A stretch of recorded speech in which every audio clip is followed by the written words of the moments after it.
भारतीय वायुसेना का 90वां स्थापना दिवस आज। वायुसेना प्रमुख air chief marshal VR Chaudhari ने परेड का किया निरीक्षण। कहा, किसी भी चुनौती से निपटने के लिए तैयार।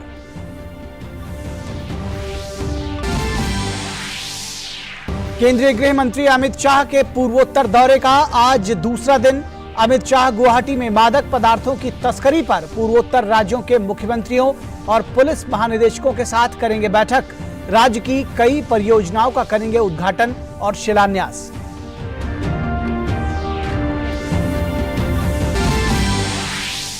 महाराष्ट्र के नासिक हाईवे पर बड़ा हादसा। यवतमाल से मुंबई की तरफ आ रही बस में लगी आग। हादसे में 11 की मौत। बस में करीब 50 लोग थे सवार। राष्ट्रपति और प्रधानमंत्री ने हादसे पर जताया शोक।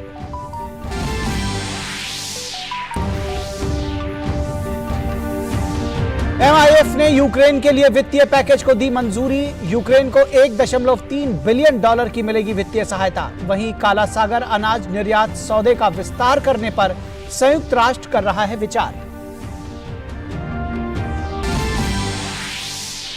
गुजरात में चल रहे 36वें राष्ट्रीय खेलों में आज राजकोट में हॉकी के क्वार्टर फाइनल मुकाबले जाएंगे खेले। वहीं आज अहमदाबाद में महिला फुटबॉल के सेमीफाइनल मुकाबले होंगे आयोजित। आज से जूडो के भी मुकाबलों की होगी शुरुआत।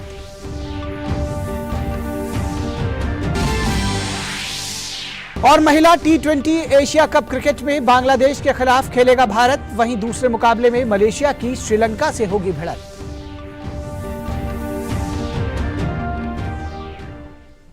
नमस्कार, स्वागत है आपका डीडी न्यूज के इस बुलेटिन में। मैं हूं निखिल सिंह और आइए देखते हैं खबरों को विस्तार से। भारतीय वायुसेना आज अपना 90वां स्थापना दिवस मना रही है। भारतीय वायुसेना की स्थापना 8 अक्टूबर 1932 को हुई थी। इस अवसर पर चंडीगढ़ स्थित एयरफोर्स स्टेशन पर विशेष कार्यक्रम का आयोजन किया गया। वायुसेना के विमानों और हेलीकॉप्टर्स ने करतब दिखाए। आज दोपहर चंडीगढ़ में सुखना झील के निकट भारतीय वायुसेना की फ्लाइट पास्ट परेड होगी।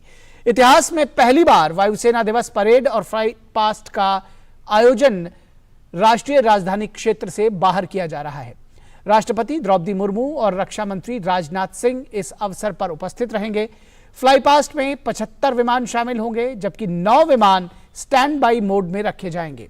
हाल में भारतीय वायुसेना में शामिल हल्के लड़ाकू हेलीकॉप्टर अपनी युद्ध क्षमता का प्रदर्शन करेंगे।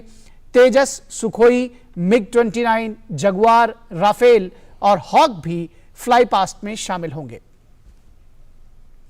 वायु सैनिकों ने अलग अलग फॉर्मेशन में ड्रिल के साथ कई हैरतअंगेज करतब दिखाए।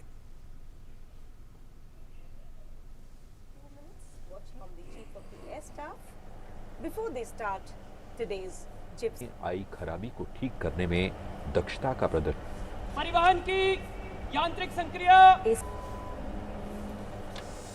वायुसेना प्रमुख air chief marshal VR Chaudhari ने परेड का निरीक्षण किया।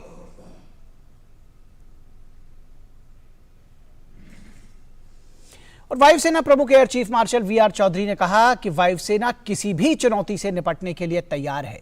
उन्होंने राष्ट्र की एकता, अखंडता और सुरक्षा के लिए वायुसेना की प्रतिबद्धता जताई। We are well and truly prepared to take on everything that comes our way, and the credit for that goes to all of you. The traditional domains of land, sea and air have expanded to include space and cyber. We are increasingly seeing the convergence of all these domains into one continuum in the form of hybrid warfare. The use of non-kinetic and non-lethal warfare to supplement kinetic means has changed the way wars will be prosecuted. Therefore, conventional systems and weapons will need to be augmented by modern, flexible and adaptive technology. वायुसेना प्रमुख air chief marshal VR Chaudhari ने कहा कि अग्निपथ योजना के माध्यम से वायु योद्धाओं को भारतीय वायुसेना में शामिल करना हम सभी के लिए एक चुनौती है, लेकिन महत्वपूर्ण बात यह है कि यह हमारे लिए भारत के युवाओं की क्षमताओं का सही दोहन करने का अवसर है। Induction of air warriors into the Indian Air Force through the Agnipath scheme is a challenge for all of us. But more importantly, it is an opportunity for us to harness the potential of India's youth and channelize it towards the service of the nation. We have changed our operational training methodology to ensure that each Agniveer is equipped with the right skills and knowledge to start their career in the Air Force. In December this year, we would be inducting 3,000 Agniveer Vayu for their initial training. This number will only go up in the years to come to ensure adequate staffing. We are also planning on induction of women Agniveers starting next year. Creation of infrastructure is in progress and streamlining of trade structures is being finalized. केंद्र सरकार ने वायुसेना दिवस के मौके पर Indian air force में अफसरों के लिए हथियार प्रणाली शाखा की स्थापना को मंजूरी दे दी है। भारतीय वायुसेना प्रमुख air chief marshal VR Chaudhari ने यह जानकारी देते हुए कहा कि आजादी के बाद यह पहली बार है कि एक नई परिचालन शाखा बनाई जा रही है। इस शाखा के बनने से उड़ान प्रशिक्षण पर कम खर्च के कारण 3,400 करोड़ रुपए से अधिक की बचत होगी। On this historic occasion, it is my privilege to announce that the government has approved the creation of a weapon system branch for the officers in the Indian Air Force. This is the first time since independence that a new operational branch is being created. This will essentially be for manning of 4 specialized streams of surface-to-surface missiles, surface-to-air missiles, remotely piloted aircraft, and weapon systems operators in twin and multi-crew aircraft. Creation of this branch would result in savings of over 3,400 crores due to the reduced expenditure on flying training. प्रधानमंत्री नरेंद्र मोदी ने वायुसेना दिवस पर बधाई दी है। उन्होंने अपने tweet संदेश में कहा कि वीर वायु योद्धाओं और उनके परिवारों को मेरी बधाई। नभः स्पृशम दीप्तम के आदर्श वाक्य के अनुरूप भारतीय वायुसेना ने दशकों से असाधारण कौशल का प्रदर्शन किया है। भारतीय वायुसेना ने राष्ट्र की रक्षा के साथ ही आपदाओं के दौरान उल्लेखनीय मानवीय मूल्यों को प्रदर्शित किया है। इसके साथ ही पीएम मोदी ने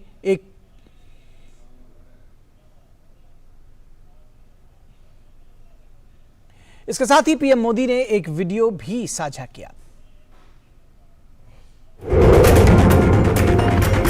आसमान की बातें तो निराली होती ही हैं, इसमें कोई आश्चर्य नहीं कि आसमान में अपनी शक्ति का परिचय देकर के भारतीय वायुसेना ने हर देशवासी का ध्यान अपनी ओर खींचा है, हमें सुरक्षा का एहसास दिलाया।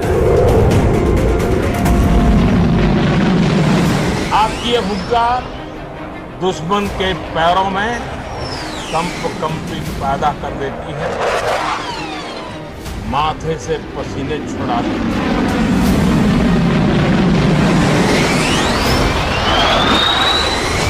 जब भी कोई टेढ़ी नजर हमारी तरफ उठाता है तो उसको उसी भाषा में जवाब देने का जज्बा आप सब में होगा। 8 अक्टूबर को हम वायुसेना दिवस मनाते हैं। 1932 में 6 पायलट और 19 वायु सैनिकों के साथ एक छोटी सी शुरुआत से बढ़ते हुए हमारी वायुसेना आज 21वीं सदी की सबसे साहसिक और शक्तिशाली एयरफोर्स में शामिल हो चुकी है। यह अपने आप में एक यादगार यात्रा है। और केंद्रीय गृह मंत्री अमित शाह आज अपने असम दौरे के दूसरे दिन कई कार्यक्रमों में हिस्सा ले रहे हैं। गृह मंत्री अमित शाह पूर्वोत्तर के राज्यों के मुख्यमंत्रियों, मुख्य सचिवों और पुलिस महानिदेशकों के साथ ड्रग तस्करी और सुरक्षा को लेकर अहम बैठक करेंगे। गृह मंत्री अमित शाह असम प्रदेश के नए बने बीजेपी के कार्यालय का उद्घाटन भी कर रहे हैं और बीजेपी के राष्ट्रीय अध्यक्ष जेपी नड्डा इस मौके पर उनके साथ रहेंगे। ये उद्घाटन उनके साथ ही होगा। अब से थोड़ी देर में हम इसको आपको सीधी तस्वीरें दिखाएंगे और इस दौरान वर्चुअल तौर पर 9 जिलों के भवनों के लिए भी नींव रखी जाएगी। और ये सीधी तस्वीरें उसी उद्घाटन समारोह की है जिसका मैं जिक्र कर रहा था। दरअसल ये गुवाहाटी में बीजेपी के नए बने भवन का उद्घाटन है, उनके कार्यालय का उद्घाटन है बीजेपी के। और इसके साथ ही साथ यहाँ पर वर्चुअल तरीके से 9 जिलों के कार्यालय के भवनों के निर्माण की भी नींव रखी जाएगी। ये सीधी तस्वीरें आप गुवाहाटी से देख रहे हैं, जहां पर गृह मंत्री अमित शाह और बीजेपी के राष्ट्रीय अध्यक्ष जेपी नड्डा असम में नए बने बीजेपी के कार्यालय का उद्घाटन उन्होंने किया है।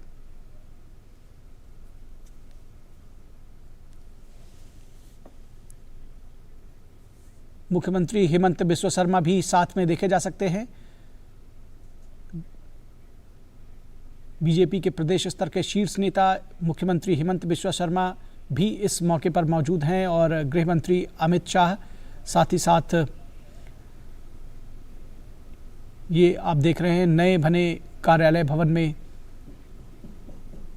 बीजेपी के से जुड़े हुए महापुरुषों को नमन करते हुए गृह मंत्री अमित शाह। असम के बेलतोला में भाजपा कार्यालय का उद्घाटन किया गया है। ये तस्वीरें आप सीधे लाइव देख रहे हैं गुवाहाटी से, और बीजेपी के राष्ट्रीय अध्यक्ष जेपी नड्डा भी इस उद्घाटन में शामिल हैं। बीजेपी के लिए ये बेहद महत्वपूर्ण क्षण है। उससे जुड़े हुए जो कार्यकर्ता हैं, विश्व की सबसे बड़ी पार्टी के तौर पर उभरी है, सबसे ज़्यादा कार्यकर्ताओं का बेस है, बूथ लेवल कार्यकर्ताओं का बेस है। और ये जो असम और पूर्वोत्तर का दौरा है गृह मंत्री का, वो इस लिहाज से भी बेहद महत्वपूर्ण है कि एक बार कार्यकर्ताओं से सीधा संवाद करेंगे। सर्बानंद सोनोवाल केंद्रीय मंत्री इस मौके पर मौजूद हैं। जो नॉर्थ ईस्ट के जितने भी दिग्गज नेता हैं वो इस वक्त मौजूद हैं, और असम जिसको नॉर्थ ईस्ट का प्रवेश द्वार कहा जाता है, वहाँ पर ये गुवाहाटी में बीजेपी के क्षेत्रीय कार्यालय का, राज्य के कार्यालय का उद्घाटन किया है गृह मंत्री अमित शाह और बीजेपी के राष्ट्रीय अध्यक्ष जेपी नड्डा ने। साथ में पूर्वोत्तर के बीजेपी के सभी शीर्ष नेता मौजूद हैं।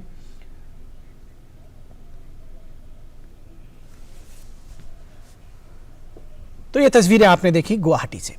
और महाराष्ट्र के नासिक में एक बड़ा हादसा हो गया है। नासिक में एक बस में आग लगने से करीब 11 लोगों की मौत हो गई है।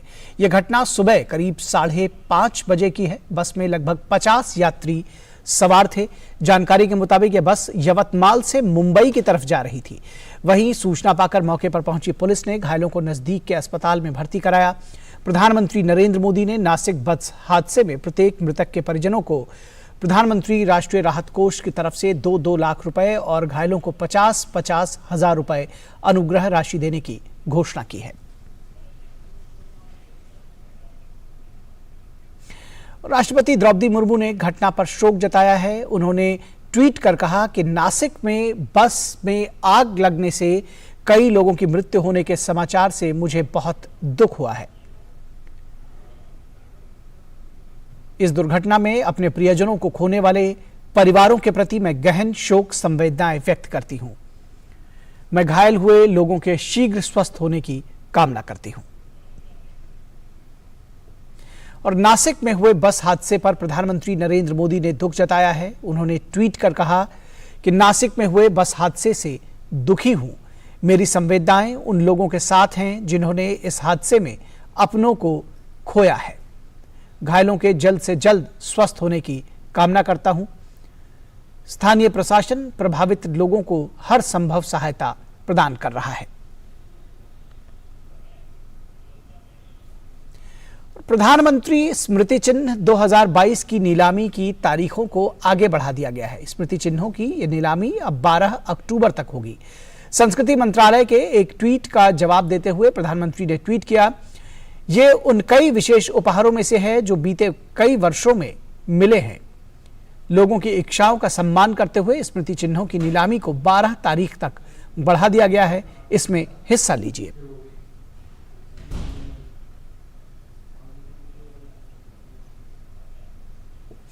और अब आइए आपको एक खास वीडियो दिखाते हैं। इसमें मोढेरा सूर्य मंदिर में भव्य लाइट एंड साउंड शो की झलक है। प्रधानमंत्री के गुजरात दौरे के साथ ही मंदिर में लाइट एंड साउंड शो की शुरुआत होगी।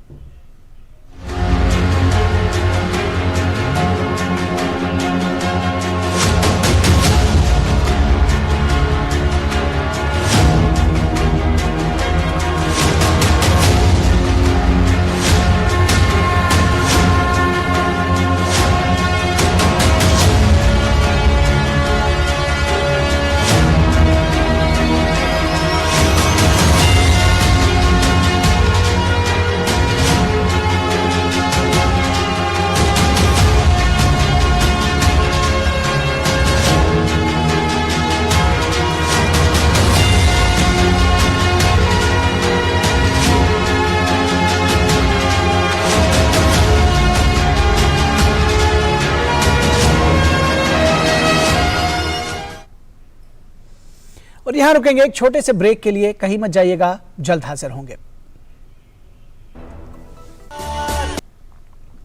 ब्रेक के बाद एक बार फिर आप सभी का स्वागत है। और निर्वाचन आयोग ने महाराष्ट्र के पूर्व मुख्यमंत्री उद्धव ठाकरे से उनके और मुख्यमंत्री एकनाथ शिंदे के बीच शिवसेना पार्टी के चुनाव चिन्ह धनुष और तीर के विवाद के संबंध में आज दोपहर 2 बजे तक अपना जवाब देने को कहा है। अंधेरी पूर्वी विधानसभा क्षेत्र में उपचुनाव के मद्देनजर शिंदे के नेतृत्व वाले धड़े ने एक ज्ञापन सौंपा है, जिसमें उसे चुनाव चिन्ह आवंटित करने की मांग की गई है। एक पत्र में आयोग ने उद्धव ठाकरे को आज आवश्यक दस्तावेजों के साथ अपनी टिप्पणी प्रस्तुत करने के लिए कहा है। अगर कोई जवाब नहीं मिलता है तो आयोग इस मामले में उचित कार्रवाई करेगा। दिल्ली एनसीआर में बारिश के साथ गुलाबी ठंड ने भी दस्तक दे दी है। बारिश के कारण तापमान में गिरावट दर्ज की गई है। दिल्ली और उसके आसपास के कई इलाकों में सुबह कहीं रिमझिम तो कहीं झमाझम बारिश हुई। वहीं कई जगहों पर सुबह कोहरा भी देखने को मिला। बादलों के साथ ठंडी हवा और बारिश से दिल्ली का मौसम सुहावना हो गया है। भारतीय मौसम विभाग के मुताबिक दिल्ली में आज न्यूनतम तापमान 21 डिग्री और अधिकतम तापमान 25 डिग्री रहने का अनुमान है। मौसम विभाग के मुताबिक आज पूरे दिन हल्की से मध्यम बारिश का अनुमान है। मौसम विभाग की अगर माने तो दिल्ली में 11 अक्टूबर तक आसमान में बादल छाए रहेंगे और हल्की से तेज बारिश देखने को मिल सकती है। वहीं 12 और 13 अक्टूबर को बारिश में कमी होने के आसार हैं, लेकिन बादल छाए रहेंगे। इसके साथ ही प्रदूषण की बात करें तो बारिश से दिल्ली की हवा में सुधार हुआ है। वहीं अगले कुछ दिनों तक होने वाली बारिश से एयर क्वालिटी में और सुधार होने की उम्मीद है। वहीं मुंबई में भी तेज बारिश ने कहर बरपा रखा है। लगातार हो रही बारिश के चलते कई इलाकों में जल भराव भी हो गया है। बारिश के कारण सामान्य जनजीवन अस्त व्यस्त हुआ है। हिंद माता और सेंट्रल मुंबई में कई इलाके जलमग्न हो गए हैं और लोगों की आवाजाही में काफी दिक्कतों का सामना करना पड़ रहा है। भारी बारिश की वजह से यातायात व्यवस्था भी ठप सी हो गई है। लोक नायक के नाम से मशहूर जयप्रकाश नारायण की आज पुण्यतिथि है। 11 अक्टूबर 1902 को बिहार के सिताब दियारा में जन्मे जेपी आजादी की लड़ाई में सक्रिय रहते हुए एक समाजवादी और राजनीतिक नेता बनकर उभरे।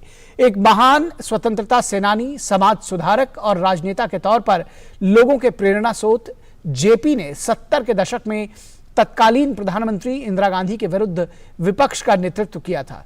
उन्होंने विद्यार्थियों का साथ लेकर ऐसा आंदोलन खड़ा किया कि 1977 में एकजुट विपक्ष के सामने इंदिरा गांधी को करारी पराजय का सामना करना पड़ा। साल 1998 में भारत सरकार ने जेपी को मरणोपरांत भारत के सर्वोच्च नागरिकता पुरस्कार भारत रत्न से नवाजा था। साल 1979 में बीमारी के चलते पटना में उनका निधन हो गया।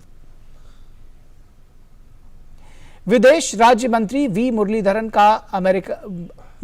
अमेरिका के दौरे पर हैं। विदेश राज्य मंत्री वी मुरलीधरन ने भारत संयुक्त राष्ट्र विकास भागीदारी कोष की 5वीं वर्षगांठ के समारोह में हिस्सा लिया। इस दौरान वी मुरलीधरन ने कहा कि कोष ने दक्षिण सहयोग के लिए नए मानक स्थापित किए हैं। ये भारत के वसुधैव कुटुंबकम की परंपरा के अनुरूप है। और केंद्रीय पेट्रोलियम एवं प्राकृतिक गैस मंत्री हरदीप सिंह पुरी ने शुक्रवार को कहा कि अपनी जनता को ऊर्जा उपलब्ध कराना भारत सरकार का नैतिक कर्तव्य है। वॉशिंगटन डीसी में एक सवाल का जवाब देते हुए केंद्रीय मंत्री ने कहा कि भारत को जहां से तेल मिलेगा वो उसे वहां से खरीदना जारी रखेगा।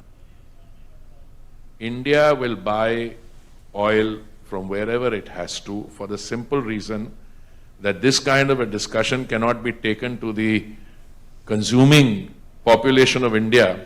I mean, just imagine what has happened, the kind of dislocation and chaos you have in some countries.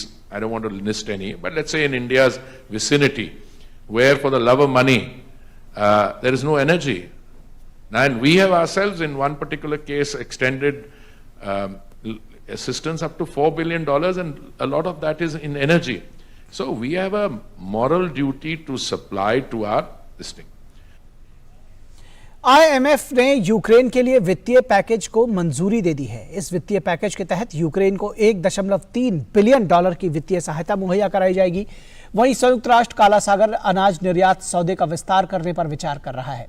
गौरतलब है कि यूक्रेन और रूस के बीच जारी संघर्ष को 7 महीने बीत चुके हैं। ऐसी हालात में यूक्रेन को बड़े पैमाने पर वित्तीय और मानवीय सहायता की आवश्यकता है। Are engaged in intense contacts on these issues. Mr. Guterres and the team are working hard on having an expanded and extended Black Sea Grain Initiative. They are working actively to remove also the last obstacles so as to facilitate the export of Russian grain and fertilizer. The Black Sea Grain Initiative is a possible expansion in terms of geography and other matters, and also our parallel efforts, and I can tell you the Secretary General is spending a lot of time on the phone trying to unblock the places in various bureaucracies that are stopping this facilitated trade of Russian fertilizer and Russian grain. खबर America से। New York city में हजारों की संख्या में Latin अमेरिकी प्रवासियों के आने की वजह से पैदा हुई अव्यवस्था की वजह से शुक्रवार को आपातकाल की घोषणा कर दी गई। न्यूयॉर्क सिटी के मेयर एरिक एडम्स ने कहा कि शरणार्थियों की वजह से बेघरों और आश्रय व्यवस्था बुरी तरह चरमरा गई है। उन्होंने कहा कि शहर में आने वाले शरणार्थियों के प्रबंधन के लिए करीब $1 अरब के खर्च का अनुमान है। न्यूयॉर्क सिटी में अप्रैल से अब तक 17,000 से अधिक प्रवासी आ चुके हैं। इस बीच टेक्सास, एरिजोना और फ्लोरिडा जैसे रिपब्लिकन राज्य प्रवासियों को डेमोक्रेटिक क्षेत्रों में भेज रहे हैं। और खबर क्रिकेट के मैदान से। सिलहट में चल रहे महिला एशिया कप क्रिकेट में आज भारतीय टीम और बांग्लादेश की महिला टीम के बीच में बेहद महत्वपूर्ण मुकाबला खेला जाएगा। महिला एशिया कप में भारतीय टीम ने 4 में से 3 मुकाबले जीते हैं। भारतीय टीम को एकमात्र हार शुक्रवार को पाकिस्तान से मिली है। अंक तालिका में नंबर 1 पर रहने के लिए भारत को मौजूदा चैंपियन बांग्लादेश के खिलाफ जीत हासिल करनी होगी। वहीं अपने होम ग्राउंड पर खेल रही बांग्लादेश की कोशिश भारत को हराकर पॉइंट्स टेबल में नंबर 1 के स्थान पर पहुंचने की होगी।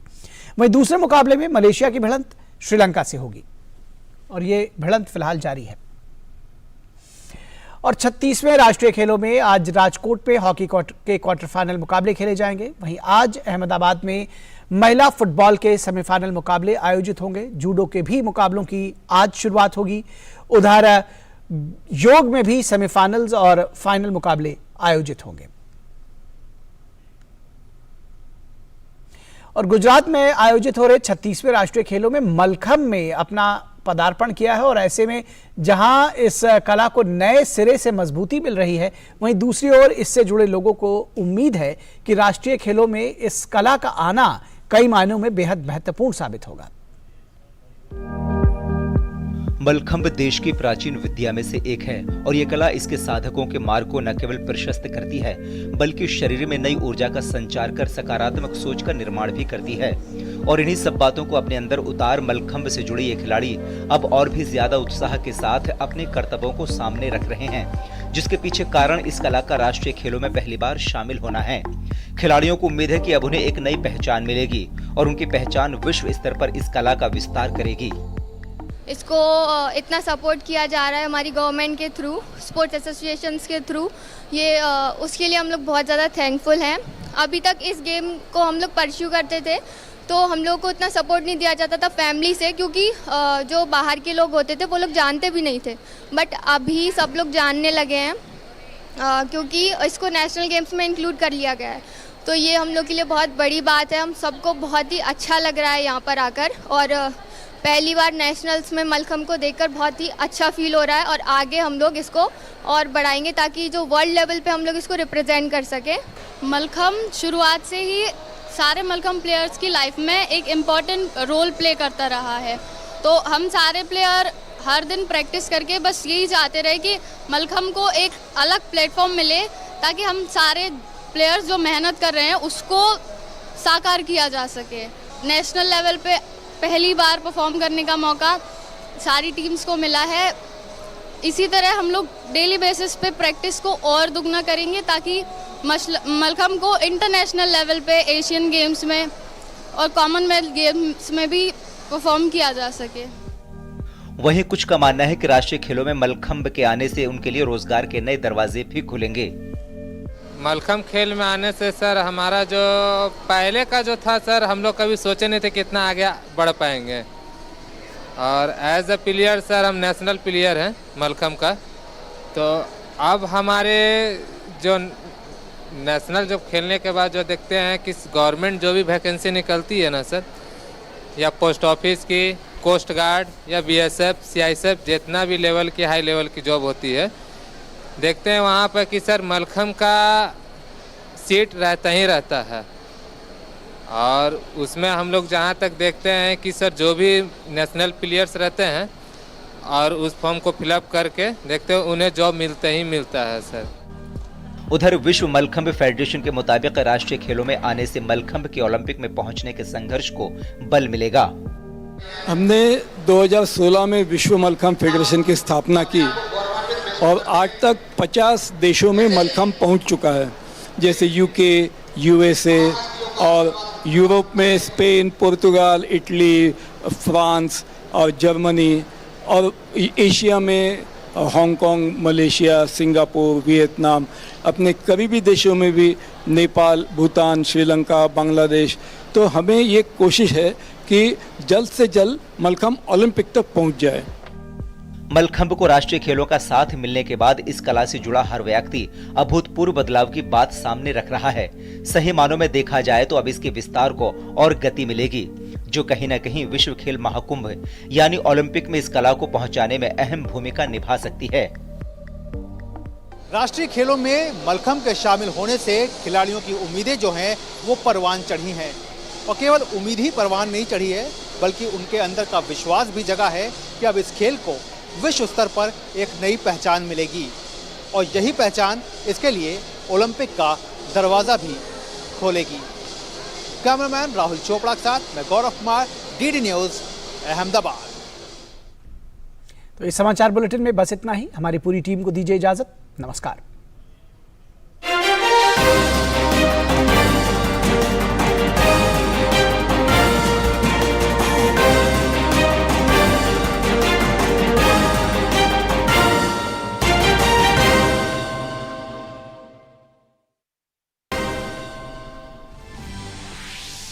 भारतीय वायुसेना का 90वां स्थापना दिवस आज। वायुसेना प्रमुख air chief marshal VR. Chaudhari ने परेड का किया निरीक्षण, कहा किसी भी चुनौती से निपटने के लिए तैयार।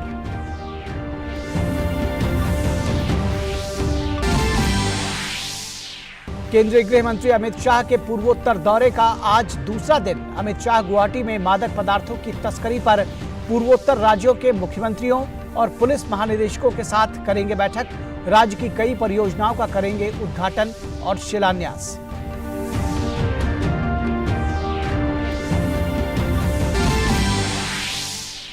महाराष्ट्र के नासिक हाईवे पर बड़ा हादसा। यवतमाल से मुंबई की तरफ आ रही बस में लगी आग। हादसे में 11 लोगों की मौत। बस में करीब 50 लोग थे सवार। राष्ट्रपति और प्रधानमंत्री ने हादसे पर जताया शोक।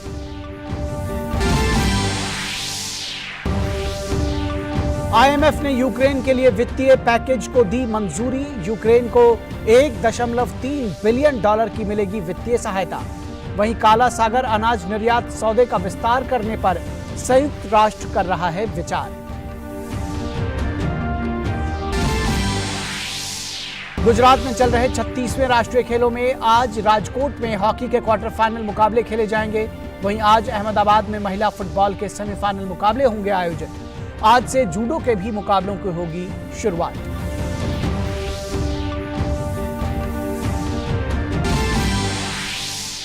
और महिला T20 एशिया कप में बांग्लादेश के खिलाफ खेलेगा भारत। वहीं एक अन्य मुकाबले में श्रीलंका में मलेशिया को दी 72 रन से बात।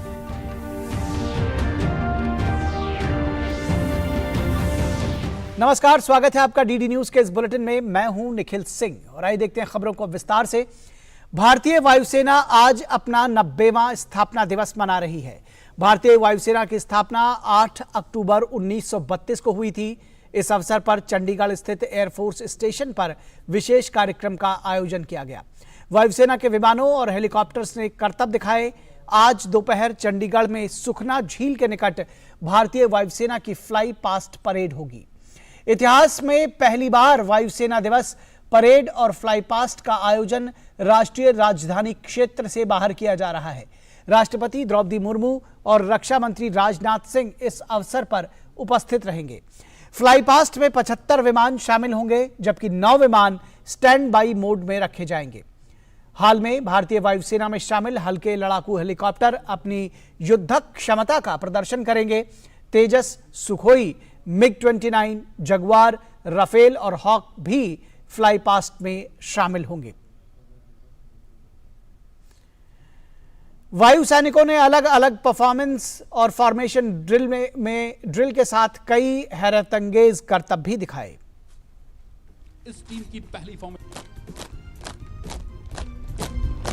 परिश्रम करने के पश्चात यह टीम जटिल गतिविधियों को संयुक्त रूप से प्रदर्शित कर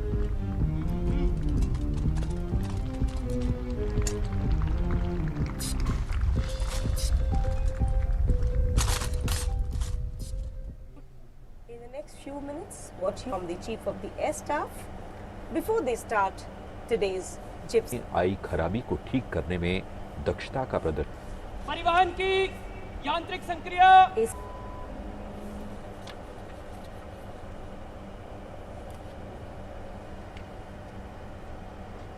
speak volumes of their resolve towards successful completion of the task entrusted to them. Their nerves up to the cheshi level and assembled back to running condition in a cohesive and sequential manner. This vehicle weighs about 1.2 tons. The half-ton engine block affecting the serviceability. वायुसेना प्रमुख air chief marshal VR. Chaudhari ने parade का निरीक्षण किया। This will call for Malhotra.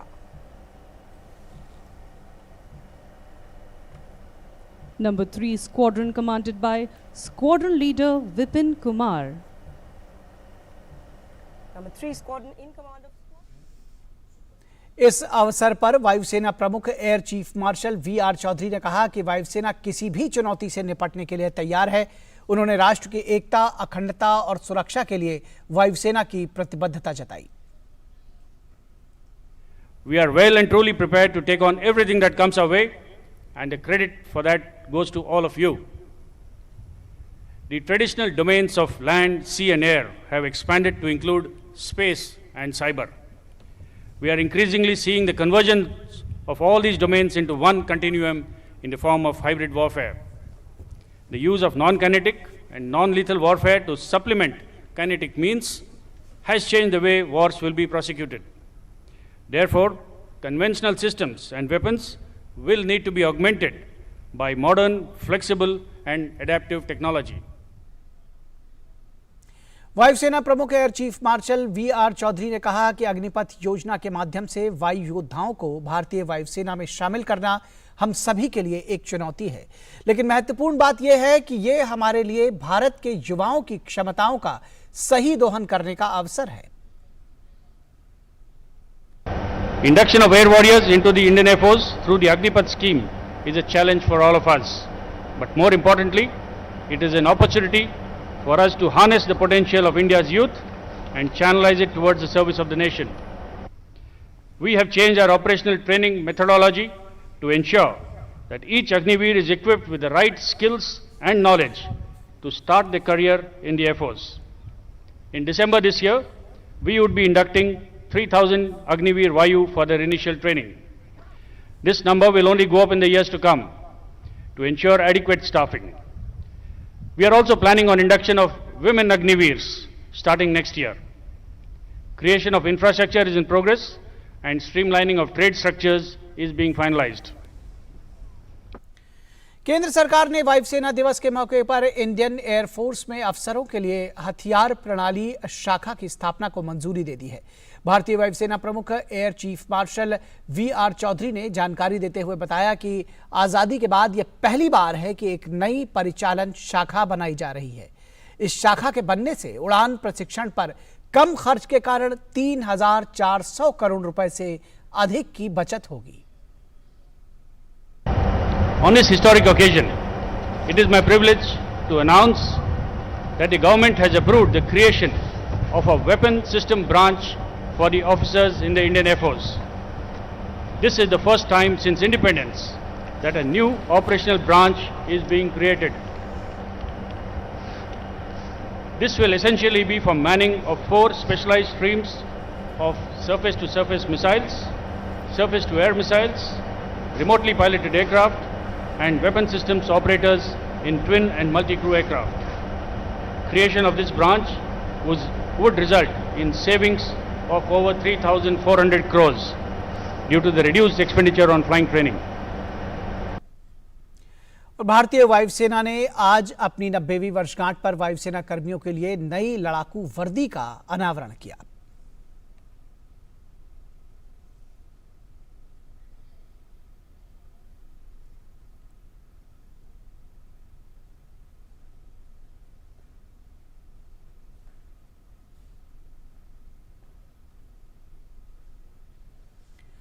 प्रधानमंत्री नरेंद्र मोदी ने वायुसेना दिवस पर बधाई दी है। उन्होंने अपने ट्वीट संदेश में कहा कि वीर वायु योद्धाओं और उनके परिवारों को मेरी बधाई।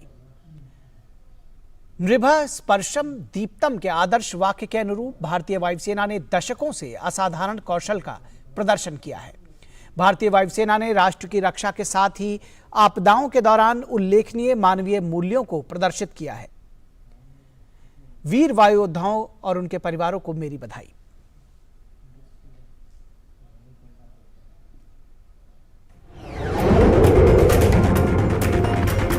आसमान की बातें तो निराली होती ही हैं। इसमें कोई आश्चर्य नहीं कि आसमान में अपनी शक्ति का परिचय देकर के भारतीय वायुसेना ने हर देशवासी का ध्यान अपनी ओर खींचा है, हमें सुरक्षा का एहसास दिलाया। आपकी ये हुंकार दुश्मन के पैरों में कंपी पैदा कर देती है, माथे से पसीने छुड़ा देती है।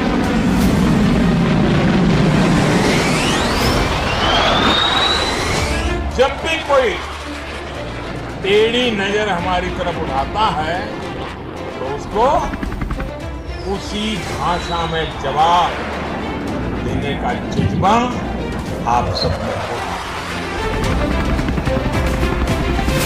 8 अक्टूबर को हम वायुसेना दिवस मनाते हैं।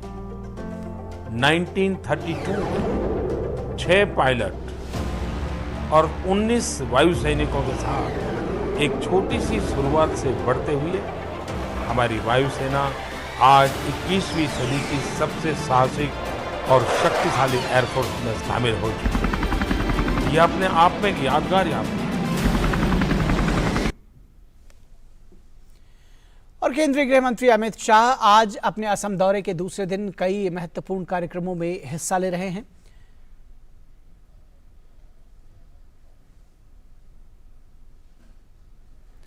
और गृह मंत्री अमित शाह पूर्वोत्तर राज्यों के मुख्यमंत्रियों, मुख्य सचिवों और पुलिस महानिदेशकों के साथ ड्रग तस्करी और सुरक्षा को लेकर अहम बैठक में हिस्सा लेंगे। इसके साथ ही साथ बीजेपी के राष्ट्रीय अध्यक्ष जेपी नड्डा और गृह मंत्री अमित शाह गुवाहाटी में बने उन्होंने बीजेपी के कार्यालय का उद्घाटन किया। इस दौरान वर्चुअल तौर पर 9 जिलों के कार्यालय के भवनों के निर्माण के लिए भी नींव रखी गई। इसके बाद दोनों नेता गुवाहाटी के खानपाड़ा में बीजेपी के कार्यकर्ता सम्मेलन में हिस्सा लेंगे और इस सम्मेलन में प्रदेश भर से बीजेपी कार्यकर्ता मौजूद रहेंगे। इसके साथ ही शाम को गृह मंत्री अमित शाह उत्तर पूर्व स्पेस एप्लीकेशन की समीक्षा बैठक भी करेंगे। गौरतलब है कि कल दोपहर बाद सिक्किम दौरे के बाद गृह मंत्री गुवाहाटी पहुंचे थे और गृह मंत्री ने असम को बाढ़ मुक्त बनाने के लिए एक अहम बैठक भी की थी, जिसमें राज्य को बाढ़ की आपदा से बचाने के लिए रणनीति बनाने और उस पर आगे बढ़ने पर विस्तार से चर्चा की गई थी। और महाराष्ट्र के नासिक में एक बड़ा हादसा सामने आया है। नासिक में एक बस में आग लगने से करीब 11 लोगों की मौत हो गई है। यह घटना सुबह 5:30 बजे की है। बस में लगभग 50 यात्री सवार थे। जानकारों के मुताबिक ये बस यवतमाल से मुंबई की तरफ आ रही थी। वहीं सूचना पाकर मौके पर पहुंची पुलिस ने घायलों को नजदीकी अस्पताल में भर्ती कराया। प्रधानमंत्री नरेंद्र मोदी ने नासिक बस हादसे में प्रत्येक मृतक के परिजनों को प्रधानमंत्री राष्ट्रीय राहत कोष से 2-2 लाख रुपए और घायलों को 50-50 हजार रुपए अनुग्रह राशि देने की घोषणा की है। राष्ट्रपति द्रौपदी मुर्मू ने घटना पर शोक जताया है। उन्होंने ट्वीट कर कहा कि नासिक में बस में आग लगने से कई लोगों की मृत्यु होने के समाचार से मुझे दुख हुआ है। बस दुर्घटना में अपने प्रियजनों को खोने वाले परिवारों के प्रति मैं गहन शोक संवेदनाएं व्यक्त करती हूं। मैं घायल हुए लोगों के शीघ्र स्वस्थ होने की कामना करती हूं। इसके साथ ही नासिक में हुए बस हादसे पर प्रधानमंत्री नरेंद्र मोदी ने भी दुख जताया है। उन्होंने ट्वीट कर कहा कि नासिक में हुए बस हादसे से दुखी हूं। मेरी संवेदनाएं उन लोगों के साथ हैं जिन्होंने इस हादसे में अपनों को खोया है। घायलों के जल्द से जल्द स्वस्थ होने की कामना करता हूं। स्थानीय प्रशासन प्रभावित लोगों को हर संभव सहायता प्रदान कर रहा है।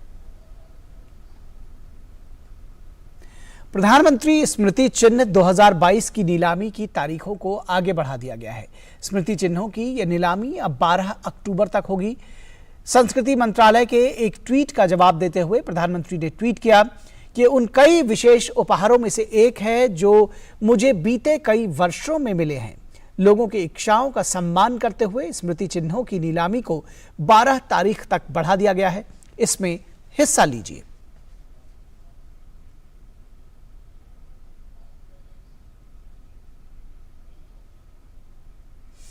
निर्वाचन आयोग ने महाराष्ट्र के पूर्व मुख्यमंत्री उद्धव ठाकरे से उनके और मुख्यमंत्री एकनाथ शिंदे के बीच शिवसेना पार्टी के चुनाव चिन्ह धनुष और तीर के विवाद के संबंध में आज दोपहर 2 बजे तक अपना जवाब देने को कहा है। अंधेरी पूर्व विधानसभा क्षेत्र में उपचुनाव के मद्देनजर शिंदे के नेतृत्व वाले धड़े ने एक ज्ञापन सौंपा है जिसमें उसे चुनाव चिन्ह आवंटित करने की मांग की गई है। एक पत्र में आयोग ने उद्धव ठाकरे को आज आवश्यक दस्तावेजों के साथ अपनी टिप्पणी प्रस्तुत करने के लिए कहा है। अगर कोई जवाब नहीं मिलता है तो आयोग इस मामले में उचित कार्रवाई करेगा। दिल्ली एनसीआर में बारिश के साथ गुलाबी ठंड ने भी दस्तक दे दी है। बारिश के कारण तापमान में गिरावट दर्ज हुआ है। दिल्ली और उसके आसपास के कई इलाकों में सुबह कहीं रिमझिम तो कहीं झमाझम बरसात हुई। वहीं कई जगहों पर सुबह कोहरा भी देखने को मिला। बादलों के साथ ठंडी हवा और बारिश से दिल्ली का मौसम सुहावना हो गया है। आईएमडी के मुताबिक दिल्ली में आज न्यूनतम तापमान 21 डिग्री और अधिकतम तापमान 25 डिग्री रहेगा। मौसम विभाग के मुताबिक आज पूरे दिन हल्की से मध्यम बारिश का अनुमान है। मौसम विभाग की माने तो दिल्ली में 11 अक्टूबर तक आसमान में बादल छाए रहेंगे और हल्की से तेज बारिश देखने को मिल सकती है। वहीं 12 और 13 अक्टूबर को बारिश में कमी होने के आसार हैं, लेकिन बादल छाए रहेंगे। इसके साथ ही प्रदूषण की बात करें तो बारिश से दिल्ली की हवा में सुधार हुआ है। वहीं अगले कुछ दिनों तक होने वाली बारिश से एयर क्वालिटी इंडेक्स में और सुधार होने की उम्मीद जगी है। और वहीं मुंबई में भी तेज बारिश ने कहर बरपा रखा है। लगातार हो रही बारिश के चलते कई इलाके में काफी ज्यादा बारिश हुई है और जलभराव हो गया है। बारिश के कारण सामान्य जनजीवन बुरी तरह से प्रभावित हुआ है। हिंद माता व सेंट्रल मुंबई में कई इलाके जलमग्न हो गए हैं और लोगों की आवाजाही में काफी दिक्कतों का सामना करना पड़ रहा है। भारी बारिश की वजह से यातायात व्यवस्था भी ठप सी हो गई है।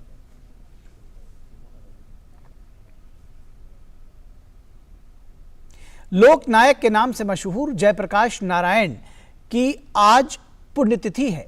11 अक्टूबर 1902 को बिहार के सिताब दियारा में जन्मे जेपी आज़ादी की लड़ाई में सक्रिय रहते हुए एक समाजवादी और राजनीतिक नेता बनकर उभरे। एक महान स्वतंत्रता सेनानी, समाज सुधारक और राजनेता के तौर पर लोगों के प्रेरणा स्रोत जेपी ने 70 के दशक में तत्कालीन प्रधानमंत्री इंदिरा गांधी के विरुद्ध विपक्ष को नेतृत्व किया। उन्होंने विद्यार्थियों को लेकर एक ऐसा आंदोलन खड़ा किया कि 1977 में एकजुट विपक्ष के सामने इंदिरा गांधी को करारी पराजय का सामना करना पड़ा। साल 1988 में भारत सरकार ने जेपी को मरणोपरांत भारत के सर्वोच्च नागरिकता पुरस्कार भारत रत्न से नवाजा था।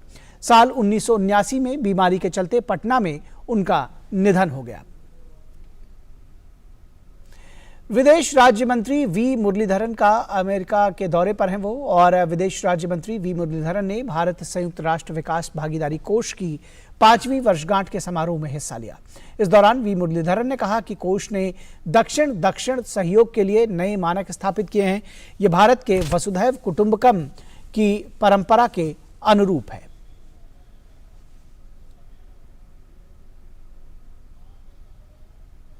केंद्रीय पेट्रोलियम एवं प्राकृतिक गैस मंत्री हरदीप सिंह पुरी ने शुक्रवार को कहा कि अपनी जनता को ऊर्जा उपलब्ध कराना भारत सरकार का नैतिक कर्तव्य है।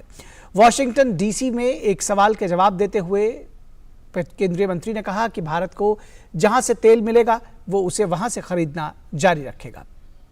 India will buy oil from wherever it has to for the simple reason that this kind of a discussion cannot be taken to the consuming population of India. I mean, just imagine what has happened, the kind of dislocation and chaos you have in some countries, I don't want to list any, but let's say in India's vicinity, where for the love of money, there is no energy. And we have ourselves in one particular case extended assistance up to $4 billion, and a lot of that is in energy. So we have a moral duty to supply to our this thing. और IMF ने Ukraine के लिए वित्तीय package को मंजूरी दे दी है। इस वित्तीय पैकेज के तहत यूक्रेन को $1.3 बिलियन की वित्तीय सहायता मुहैया कराई जाएगी। वहीं संयुक्त राष्ट्र काला सागर अनाज निर्यात सौदे का विस्तार करने पर विचार कर रहा है। गौरतलब है कि यूक्रेन और रूस के बीच जारी संघर्ष को 7 महीने बीत चुके हैं। ऐसे हालात में यूक्रेन को बड़े पैमाने पर वित्तीय और मानवीय सहायता की आवश्यकता है। न्यूयॉर्क सिटी में हजारों की संख्या में लैटिन अमेरिकी प्रवासियों के आने की वजह से पैदा हुई अव्यवस्था की वजह से शुक्रवार को आपातकाल की घोषणा कर दी गई। न्यूयॉर्क सिटी के मेयर एरिक एडम्स ने कहा कि शरणार्थियों की वजह से बेघर आश्रय व्यवस्था बुरी तरह से चरमरा गई है। उन्होंने कहा कि शहर में आने वाले शरणार्थियों के प्रबंधन के लिए करीब $1 अरब के खर्च का अनुमान है। न्यूयॉर्क सिटी में अप्रैल से अब तक 17,000 से अधिक प्रवासी आ चुके हैं। इस बीच टेक्सास, एरिजोना और फ्लोरिडा जैसे रिपब्लिकन राज्य प्रवासियों को डेमोक्रेटिक क्षेत्रों में भेज रहे हैं। State of emergency in the city of New York. और बांग्लादेश के सिलहट में चल रहे महिला एशिया कप क्रिकेट में आज भारतीय महिला टीम और बांग्लादेश की महिला टीम के बीच बेहद महत्वपूर्ण मुकाबला खेला जाएगा। महिला एशिया कप में भारतीय टीम ने 4 में से 3 मुकाबले जीते हैं। भारतीय टीम को एकमात्र हार शुक्रवार को पाकिस्तान से मिली है। अंक तालिका में नंबर 1 पर बने रहने के लिए भारत को मौजूदा चैंपियन बांग्लादेश के खिलाफ जीत हासिल करनी होगी। वहीं बांग्लादेश की कोशिश होगी कि वो भारत का हराकर पॉइंट्स टेबल में नंबर 1 स्थान पर पहुंच सके। श्रीलंका ने मलेशिया को वहीं एक दूसरे मुकाबले में 72 रन से मात दी।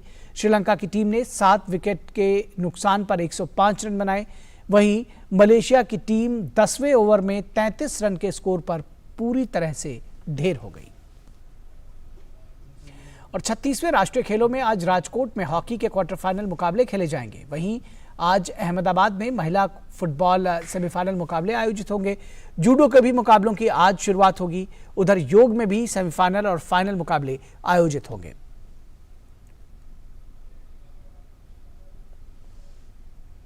गुजरात में आयोजित हो रहे 36वें राष्ट्रीय खेलों में मलखंभ ने अपना पदार्पण किया है और ऐसे में जहां इस कला को नए सिरे से मजबूती मिल रही है, वहीं दूसरी ओर से इससे जुड़े लोगों को उम्मीद है कि राष्ट्रीय खेलों में इस कला का आना कई मायनों में महत्वपूर्ण साबित होगा। मलखंभ देश की प्राचीन विद्या में से एक है और ये कला इसके साधकों के मार्ग को न केवल प्रशस्त करती है बल्कि शरीर में नई ऊर्जा का संचार कर सकारात्मक सोच का निर्माण भी करती है। और इन्हीं सब बातों को अपने अंदर उतार मलखंब से जुड़े ये खिलाड़ी अब और भी ज्यादा उत्साह के साथ अपने कर्तव्यों को सामने रख रहे हैं, जिसके पीछे कारण इस कला का राष्ट्रीय खेलों में पहली बार शामिल होना है। खिलाड़ियों को उम्मीद है कि अब उन्हें एक नई पहचान मिलेगी और उनकी पहचान विश्व स्तर पर इस कला का विस्तार करेगी।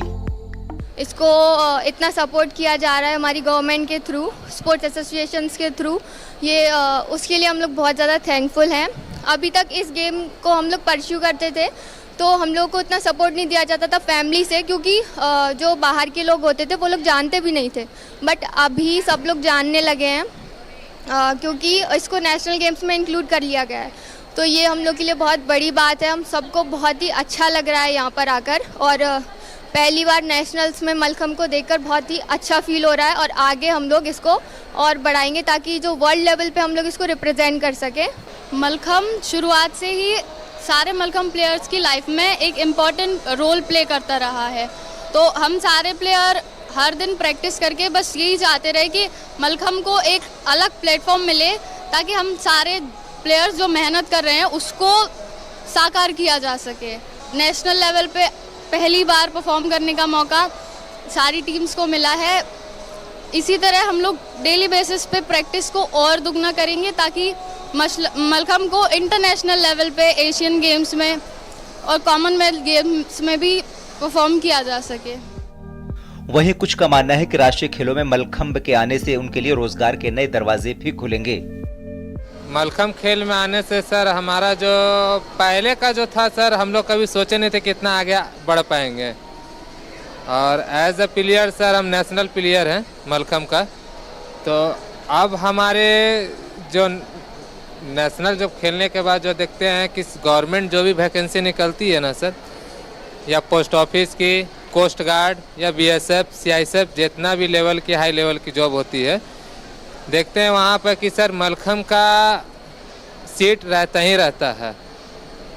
और उसमें हम लोग जहाँ तक देखते हैं कि सर जो भी नेशनल प्लेयर्स रहते हैं और उस फॉर्म को फिलअप करके देखते हैं उन्हें जॉब मिलता ही मिलता है सर। उधर विश्व मलखम्ब फेडरेशन के मुताबिक राष्ट्रीय खेलों में आने से मलखम्ब के ओलंपिक में पहुंचने के संघर्ष को बल मिलेगा। हमने 2016 में विश्व मलखम्ब फेडरेशन की स्थापना की और आज तक 50 देशों में मलखम्ब पहुंच चुका है, जैसे यूके, यूएसए और यूरोप में स्पेन, पुर्तगाल, इटली, फ्रांस और जर्मनी, और एशिया में हांगकांग, मलेशिया, सिंगापुर, वियतनाम, अपने करीबी देशों में भी नेपाल, भूटान, श्रीलंका, बांग्लादेश। तो हमें ये कोशिश है कि जल्द से जल्द मलखम्ब ओलंपिक तक पहुंच जाए। मलखम्ब को राष्ट्रीय खेलों का साथ मिलने के बाद इस कला से जुड़ा हर व्यक्ति अभूतपूर्व बदलाव की बात सामने रख रहा है। सही मानों में देखा जाए तो अब इसके विस्तार को और गति मिलेगी, जो कहीं न कहीं विश्व खेल महाकुंभ यानी ओलंपिक में इस कला को पहुंचाने में अहम भूमिका निभा सकती है।